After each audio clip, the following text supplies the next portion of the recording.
Hey, welcome back to the Deborah Peters Show. Thank you so much for joining me. Absolutely love you and appreciate you for being here. As you know, when you hit the like button, it absolutely helps the channel grow. And when you drop a comment, it tells the algorithm that my audience is really interested in my show and my topics. And then it begins to send it out there for more people to find it. So I really, really appreciate that. You know, this show has evolved. It's almost a full year, and we've got some good stuff planned for our 1-year anniversary. This is not the first podcast I've had. I had one about 5 or 6 years ago that went #1 new and noteworthy on iTunes in 2 weeks' time. So I'm always looking for creative ways to help humanity and to help you live the life that you desire, to live your life on the leading edge of thought, to get yourself outside of the status quo, societal norms, social constructs that keep you small and that actually hold you back from realizing the truth of who you came here to be when you were born. And that certainly has nothing to do with struggle.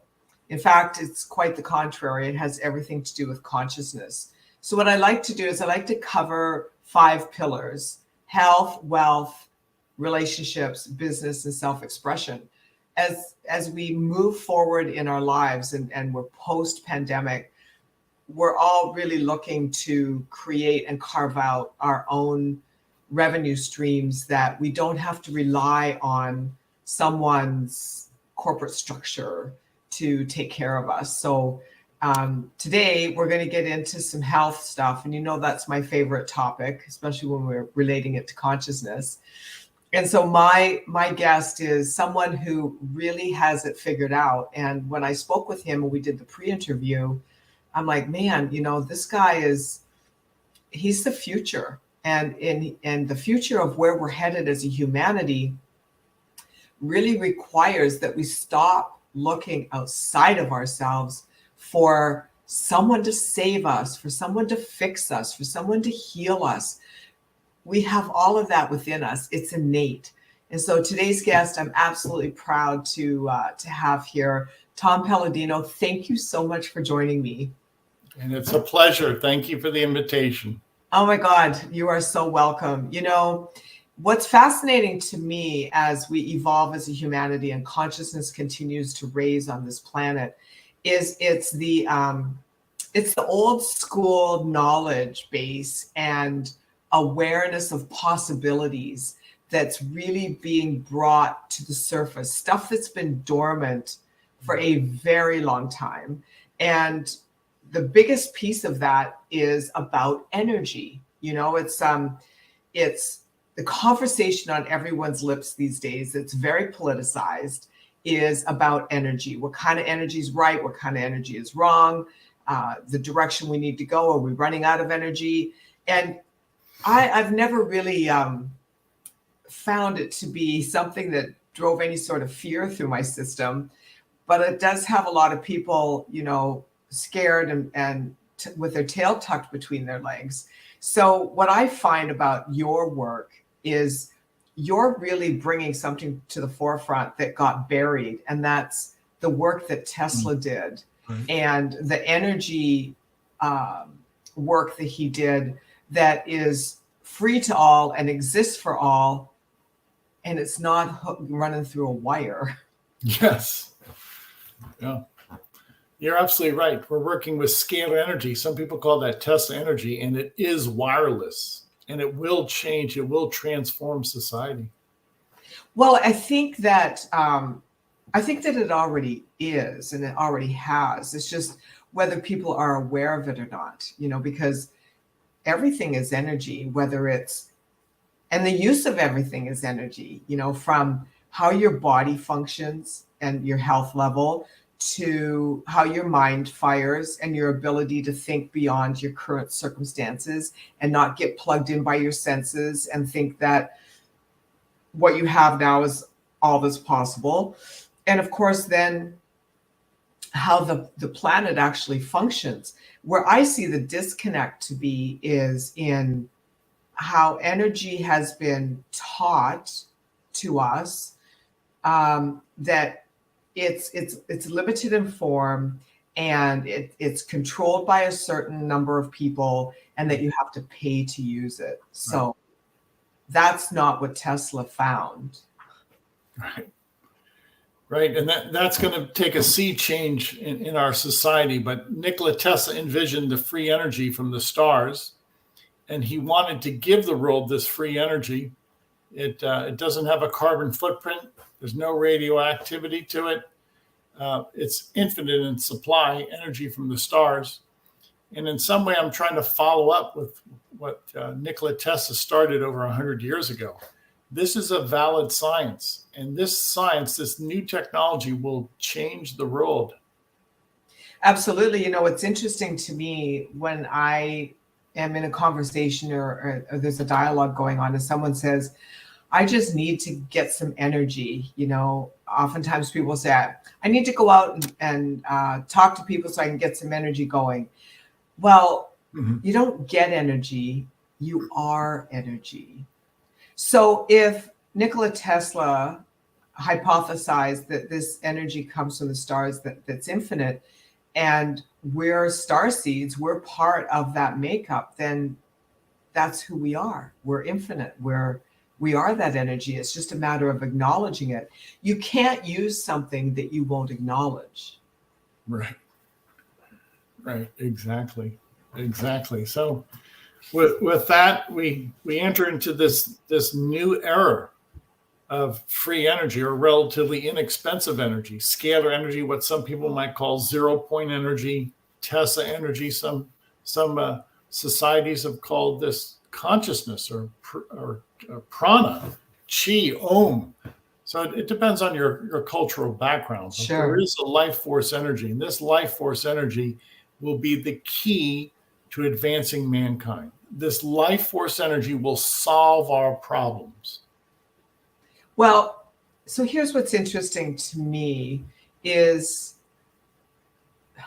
the irony is we have a car after that name that needs to mine the earth to have a power center that is then we're unable to recycle in a way that doesn't harm the earth.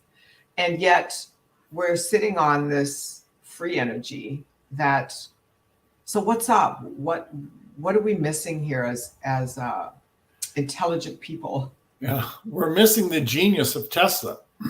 Over 100 years ago, Tesla developed a car that ran on scalar energy. He actually took out the combustion engine out of a car, and he was able to use an antenna to capture radiant energy or star energy, and he was able to power a car through the stars.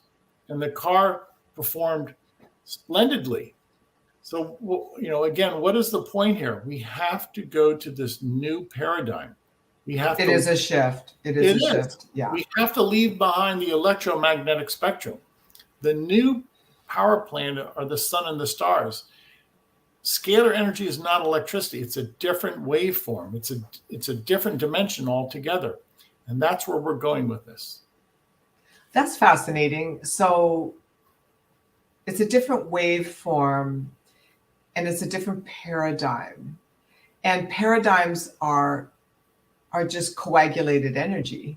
Yes. Thought is energy. Yes. And a thought you think over and over and over is a belief. And a belief you stack on top of other beliefs becomes a paradigm.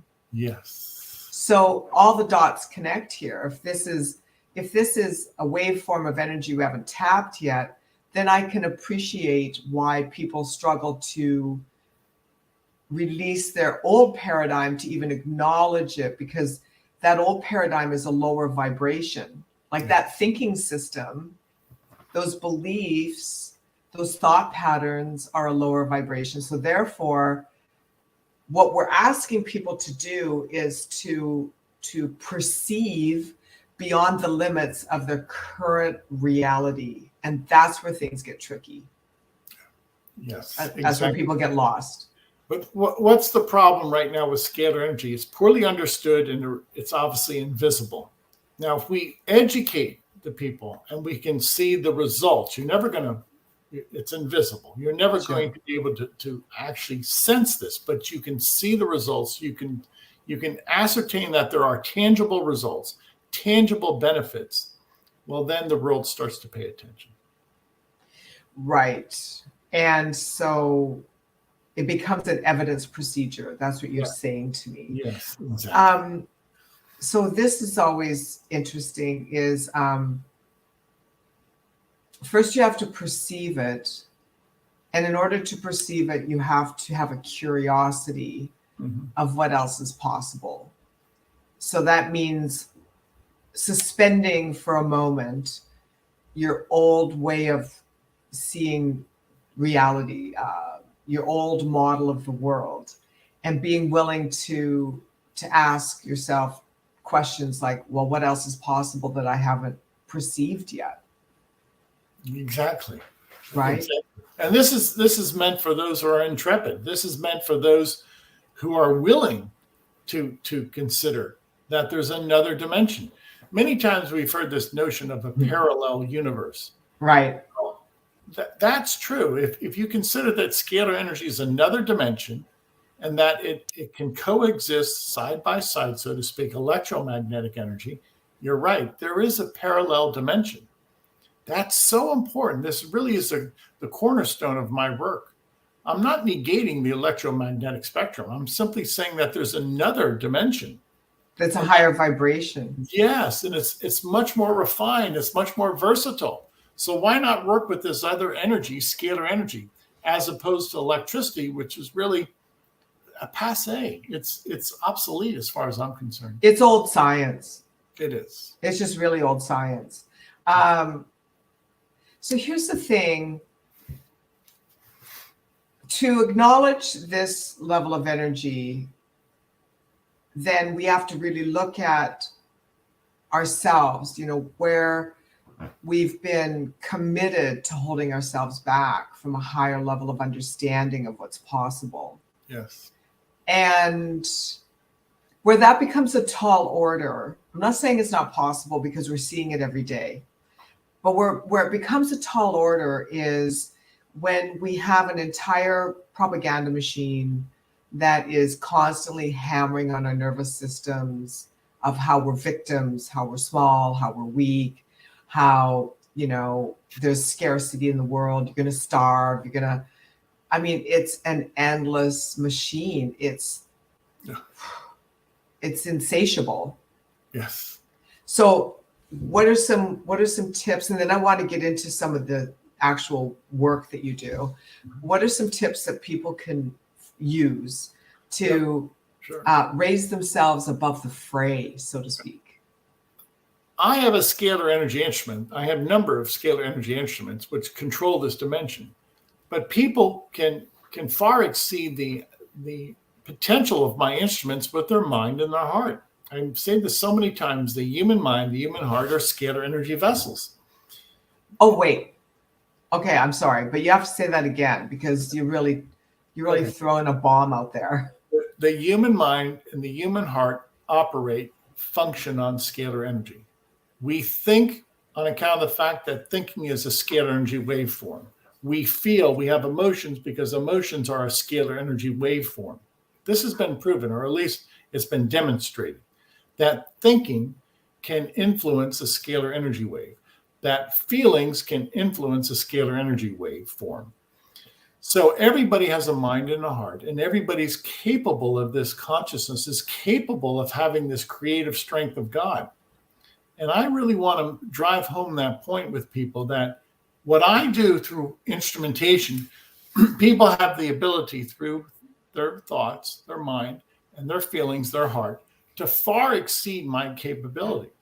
If people realize that intention, that creativity, that our feelings are manifestations, are scalar energy manifestations, and those manifestations ultimately dictate the outcome in our life, then people would have different thoughts. They would have different feelings. The way we think, the way we feel dictates the outcome. 100%. I mean, you can go back to the beginning of time and, pretty much any game changer that's any philosopher has said this, and it's been said so many times. My favorite is looking back at the late 1800s into the early 1900s, and there was a massive spiritual awakening and movement that went on, and it birthed out, all kinds of books and material on how to tap into the power of your heart and your mind and to change your entire life. All of your circumstances could be turned on its head. Either direction. You can think yourself poor, and you can think yourself wealthy. You can think yourself ill, and you can think yourself healthy. I mean, it's really up to us. And I think that's what I mean when I say no one's coming to save you. Right. This is the turning point. Right. This is where the rubber meets the road for humanity. Is to realize that we create our own reality through the thoughts we're willing to entertain and the limiting beliefs we're willing to allow to run our psyche and the emotional states that we put up with. I mean, too many people are just more than willing to put up with feeling awful, but they're not willing to work on themselves and change their thought process. Isn't that a shame? Everybody has that potential. We've seen the rise of health coaches. We've seen the rise of business coaches, and we need health coaches and we need business coaches to give us direction and to inculcate in us that our thoughts, our action, our intention will produce a favorable outcome. This has been established time and time again. So if you have a health coach that's favorable or a business coach that is favorable, they're worth their weight in gold. Yeah. I don't have per se a business coach, but I do listen to business advice. I do listen to health advice, and I act upon it. And it's not difficult if you break this down one issue at a time, one improvement at a time. You can make incredible gains. It's cumulative throughout your lifetime, but please act upon it. This is part and parcel to what I want to introduce as Scalar Energy. It's a new way of thinking. And if we act upon it, and if we incorporate that, you might take baby steps, but they're gigantic steps because of the cumulative effect. Yeah, they compound. Yes. They compound. Mm-hmm. This is what some people don't understand, that A leads to B leads to C. And if you keep doing that on a repetitive basis, you're going to make incredible strides in life. Yeah, pretty soon it just kind of all like blows open. Exactly. Yeah. It's a fait accompli. You cannot help but be successful. Yeah, exactly. It's 100%. What interests me about this is from a health perspective, because we've, having gone through what we've been through since 2020, and just how it rattled people to the core and it brought an entire planet to their knees. And the realization that you don't have to become ill unless your consciousness dips into that realm vibrationally and you accept it into your psyche, because then, the mind is in every cell of the body, and every cell of the body's thinking. And that's how you think your body into disease and how you think yourself into vibrancy. So what are you seeing with people with your work? I know you've worked with a lot of, like, thousands of people around the planet. So what's going on? We see that scalar energy, this primal force, does have a favorable impression upon brain waves and upon chakras. That's probably the most important thing that I can speak of tonight. The ability for this energy to make an impression upon our thinking, our brain waves, and to correct or harmonize our 7 chakras, which are points of information. Mm-hmm. So that really is the, if you will, the command center of a person, at least a cognitive command center. And how do I impart that?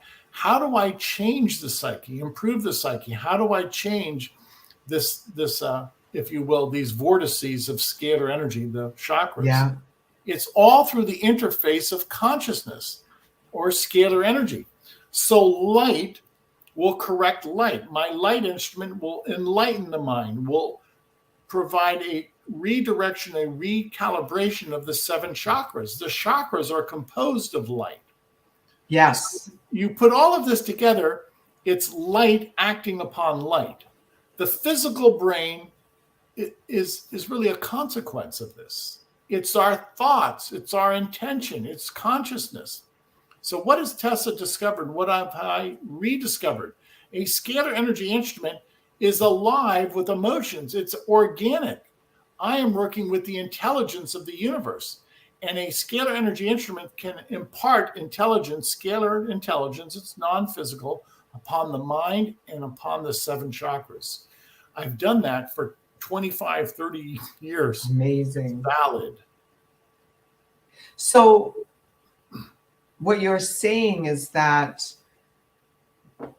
the self-awareness, let's start with that. The self-awareness that you're more than what meets the eye, let's say. You're more than this limited body that is supposed to decline with time and limit your capacity for mobility, health, awareness, and all of that. So let's say that's the first step. Mm-hmm. Then the second step is, all right, so I'm not accepting the status quo, which I consider to be a program. You know, when you watch adverts, for example, the advert will have a certain actor that represents either a certain culture, age range, socioeconomical status, whatever. And it'll be an emotional journey watching the advert, which attaches you to the product as being the godsend at the end, right? Buy my thing and you won't look or feel like this, or you'll get through life, you know, with the least amount of suffering, or you may have even more suffering because there's all these side effects, but that's okay because we'll potentially get rid of the one side effect you have. It's absurdity. So the thing is that we need to desire, and I say this to clients all the time, you know, it's, you know, are you coachable? Do you have a curiosity for your own greatness that you haven't even acknowledged yet? Mm-hmm. So let's say, for sake of conversation, they're there and they're ready. They accept that. Then it's about what? Being willing to discover how their body is really wired and functions energetically. To be open to it. Yes. To be open to it. Okay. To be open to it. To be accepting of this.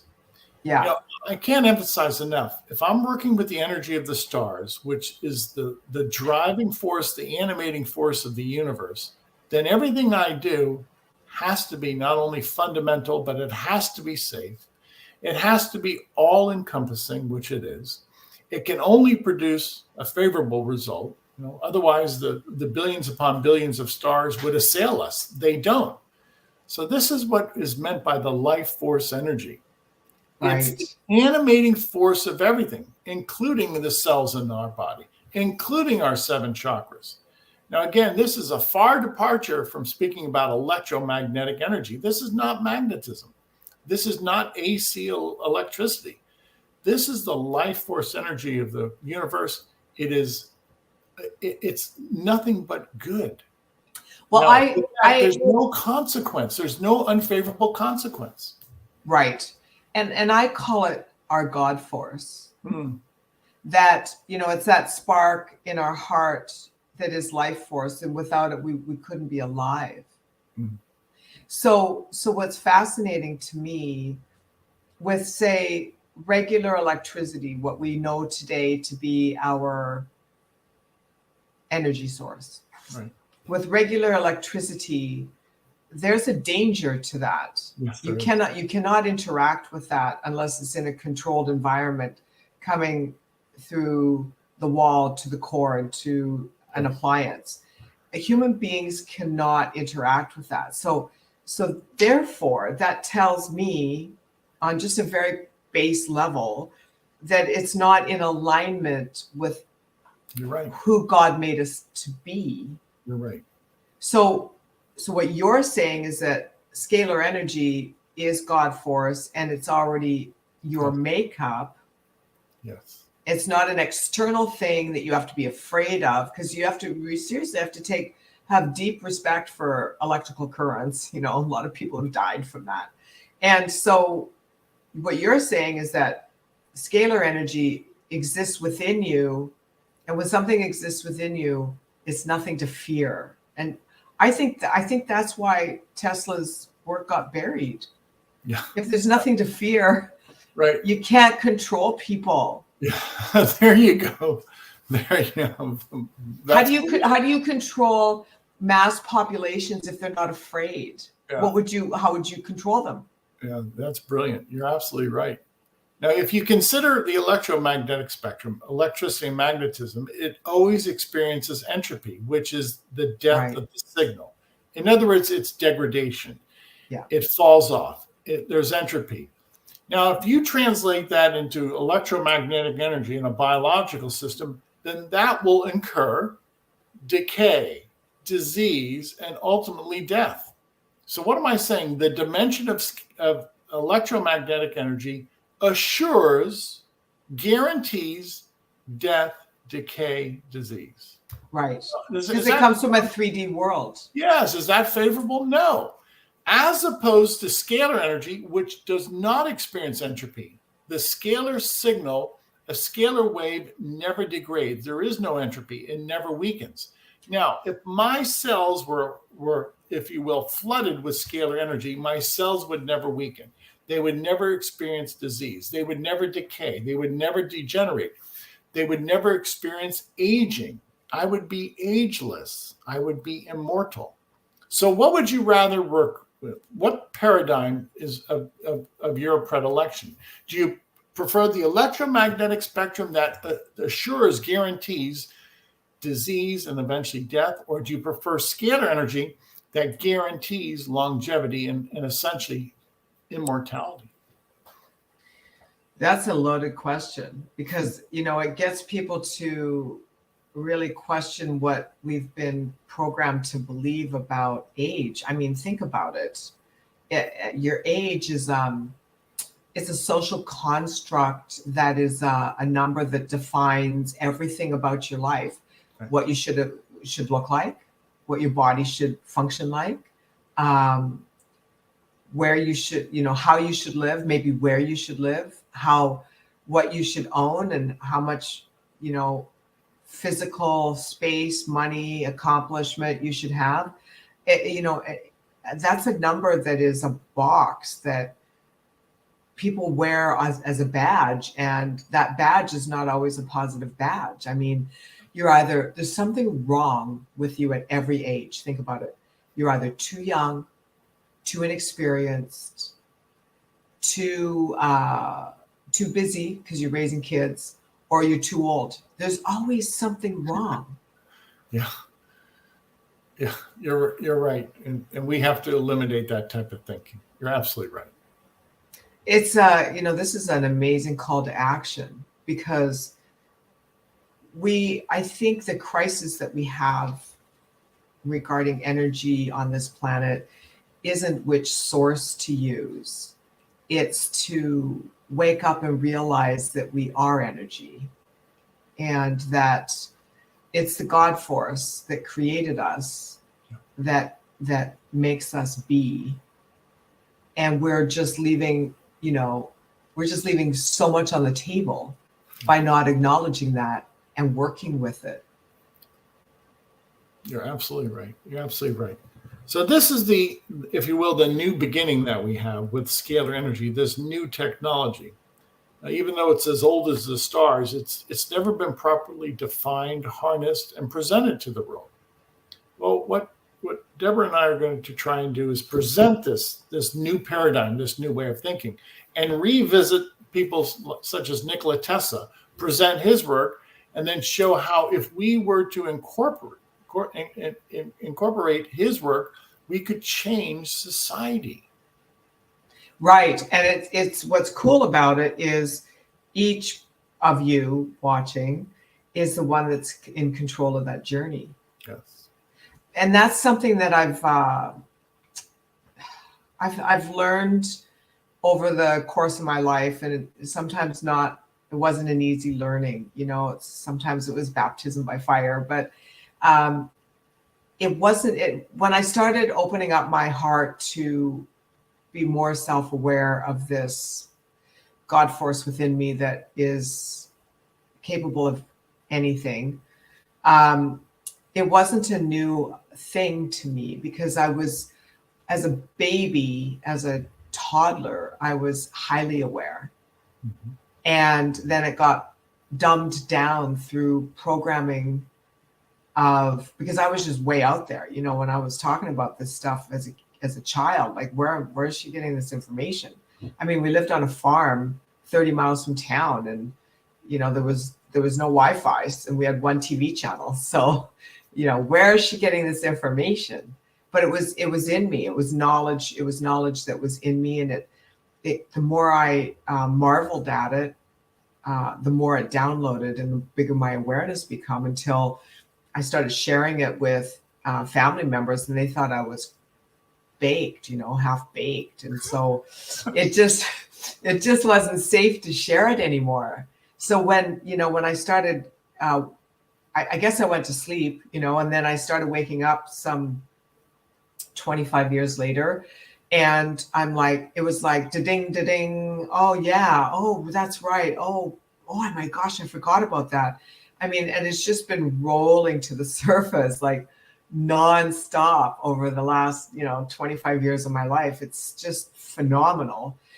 And I can say unequivocally that whenever I tap into it, the mountains move and the seas part in every area of my life. It's just, wow. So why not choose it on a regular basis? So that's really what I'm going to draw a corollary to that. Nikola Tesla, the great master, the great, one of the, if not the greatest scientist of all time. Tesla would say that he would lay awake at night. He could not sleep, and he would have flashes of light. And he could see in his mind, without drawing, without experimenting, he could see in his mind an invention. So he had these flashes of illumination, probably scalar energy illumination, and he knew his path. He knew that he had to invent something. God gave him that inspiration, that illumination. Well, I don't know if you have flashes of light, Deborah, but nonetheless, you do have flashes of light, and this was your path because you knew that there was some type of guiding force, and you knew you had to do something. Yeah. And you accepted that guiding light. You accepted, and whether it caused a little bit of pain to change your lifestyle, to change your thinking, to open up a new horizon. This is how the God force works. And everybody has this ability. If Tesla could receive mentally instructions on how to build a device, an AC generator, or some type of AC electromotive force, if you will, then we can likewise receive those inspirations, those illuminations for music, for business, for relationship. That is the God force. This is how God is always with us. And when we embrace that God force, and you call it inspiration, call it intuition, call it a download, call it illumination, God is always doing that. He does it every day in my life. He corrects all day long. As long as I'm catch my self-talk and don't let it go down a spiral of negativity, then it guides me all day long. It's like my inner GPS. Yeah. It's fascinating to me. And so it really is. I just love it. I mean, for me, it's become a game. Like I've really adjusted to this where it's a game. I play with it. And it's fun. It makes life becomes delightful. Exactly. Yeah. And then you're not stressed about things anymore. Exactly. Because God will prepare everything for you. Yeah. You think something is a setback. It's not. God did not want you traveling down that road because it's wrong. He has a better plan. So you just keep your options open. I do that when I invent. sometimes something does not work out in the laboratory. Well, it's a dead end. Thank God I didn't pursue it for 10 years, right?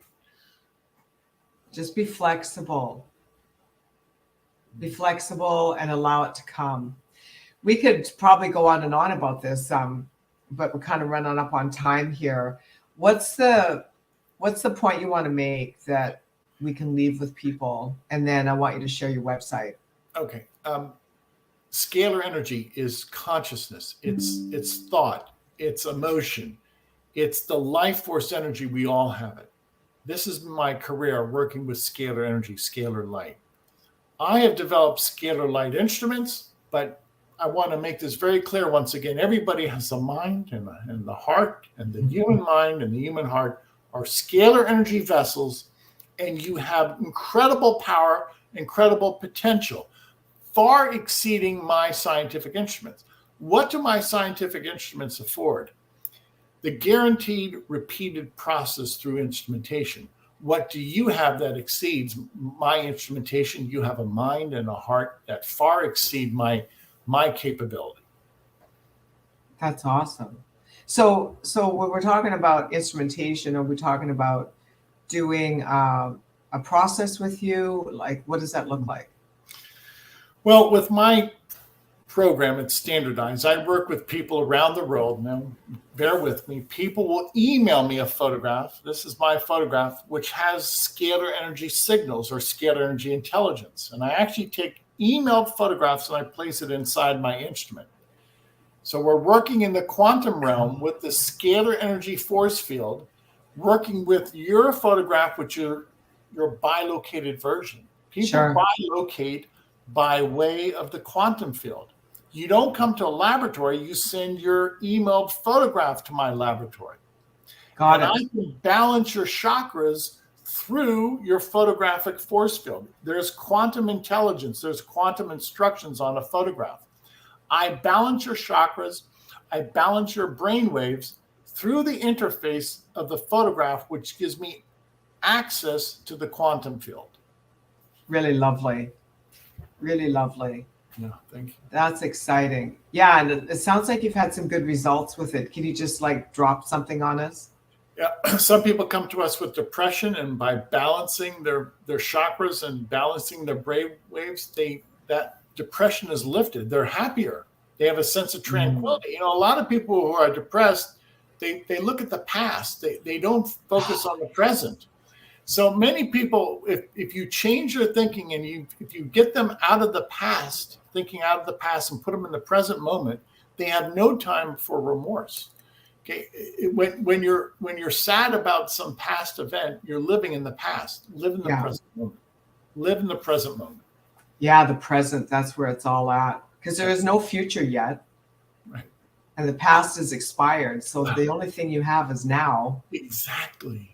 And that's what I was saying earlier about people that are watching. It's like it's really important that you care so much about how you feel that you keep your thoughts in check and you don't let yourself go down that black hole of whatever it is, you know, sadness, regret, remorse, I don't know, anger, fear, doubt, whatever it is.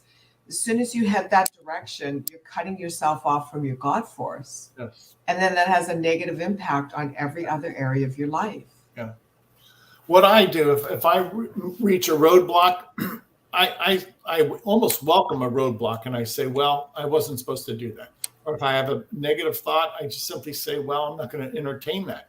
And if you realize that and you can switch gears and go back on a positive mode or try another avenue, it makes all the difference in life. Don't let a roadblock get in your way.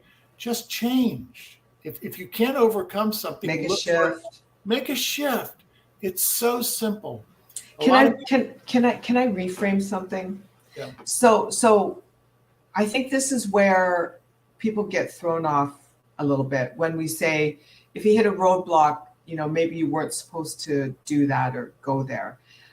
The way I see that is this: if you hit a roadblock, you just need to look at what your vibration is, because the roadblock isn't necessarily that you're not meant to do that.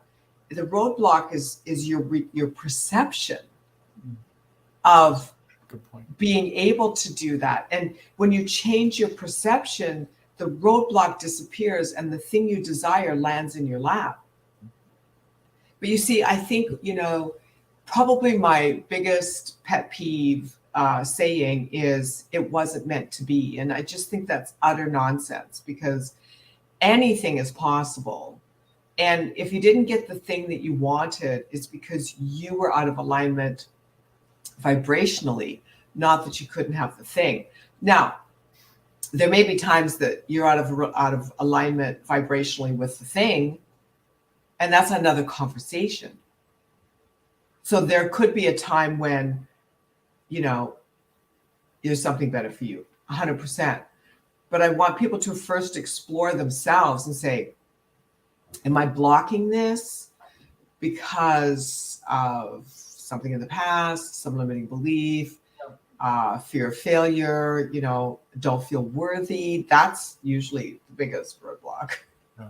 Yeah. Thank you. Yeah. So I'll sum this up. Don't be so hard on yourself. Mm-hmm. Always look for options. And always try and think positive and then act accordingly. My life has changed. There was a time in my life that I didn't quite understand that. But now the older I get, the wiser I get, I realize that it's the cumulative effect of our thoughts and our actions that makes your day, that makes your week, that makes your life. Mm-hmm. It all adds up. It does add up. Tom, thank you so much. What's the URL to your website? ScalarLight.com. ScalarLight.com. And people can reach out to you and make arrangements to send their picture in and start to work with you. We have 15 days of free sessions. So visit the website, and anybody in the world can email us a photograph. You can include your pets and your loved ones with their permission. We'll balance your chakras through our free sessions. That's exciting. And who doesn't need a chakra balancing? My goodness. We could all use it, I think, on a regular basis. So that's awesome. And it has a profound impact on people. Profound impact. Indeed. Absolutely. Thank you so much for being a part of my show. I really appreciate it. I'm excited that we are getting this information out to people and giving people something to literally think on, chew on, and start asking themselves different questions. What is it that I haven't even explored yet that would completely help me in this area of my life or that area of my life? Maybe I can upgrade my health and get past some nagging problem, or maybe I can increase, my vibration and experience a higher level of abundance so I can help other people. Maybe I can heal my relationships so I don't have so much discord in my family. I mean, that was always my thing. I've many family curses that I've cleared out, and it's got a few people still held hostage, but it's dissolving. And so it's there's always a way. You took the steps. It might be one step at a time. It might be slow going, but it's still a positive enforcement, and you're going to make progress. Believe me, it's been a cumulative lifestyle for me. One solution leads to the next solution, etc. Yeah. It becomes geometric after a while. It's true. Absolutely. Awesome. Can't wait to have you back. Thank you so much for being here. Enjoy the conversation. Thank you. Yeah, me too. And thanks everybody for tuning in. Remember, like, share, comment, really appreciate it. And most importantly, stay aligned, stay awake. Let me start that again. Stay aligned, stay alert, and stay awake.